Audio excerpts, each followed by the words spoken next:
নমস্কার। ভালো থাকা, কবি প্রীতম ঘোষ।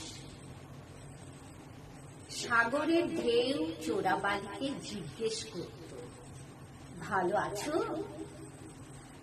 নোনা জল ঢুকে যেত চোরাবালির হৃদয় খুলে, বলতো, হ্যাঁ আছি গো, ভালোই আছি। শুধু হৃদয়ের ক্ষতে নোনতা জলে জ্বালা ধরায় মাঝে মাঝে। নিজের সুবাস ও সৌন্দর্যে পরিপূর্ণ গোলা গাছকে বলে, ভালো নেই গো। যারা আমাকে দেখে মোহিত হয় তারাই আমি শুকিয়ে গেলে আস্তা কুড়ে ছুঁড়ে ফেলে।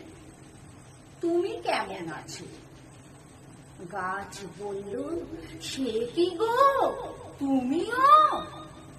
আমি তো ভাবি এই কাঁটাওয়ালা শরীরটা বইতে বইতে আমি কেবল খারাপ আছি। প্রেম বিরহকে বলল, আমি পুরানো হয়ে গেলে অনুভূতিগুলো মরে যায়। আমি শাশ্বত শুধু বইয়ের পাতায়। ভালো থাকি কি করে, তুমি কেমন আছো? বিরহ বলল, তুমি তো তবু কিছুদিন সুখ পাও। আমি শুরু থেকে শেষ কেবল চোখের জলে ভাসি। পণ্যমোচী বনলতাকে বলল, তুমি তো বেশ ছিলে আমাকে জড়িয়ে। আমার পাতা ঝরে গেছে বলেই কি তুমি আমাকে আকর্ষ করো না? বনলতা বলল, কি হবে আর তোমাকে আঁকড়ে ধরে? বসন্তে তোমার জয় নয়, ক্ষয় হয়।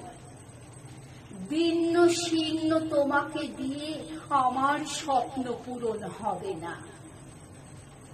তবে কি এই একজনই ভালো আছে? হয়তো না।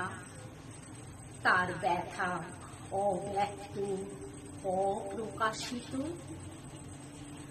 ভালো থাকা যেন মায়া মরীচিকা। জীবনের পথে প্রশ্ন একটাই, ভালো আছে কে? নমস্কার।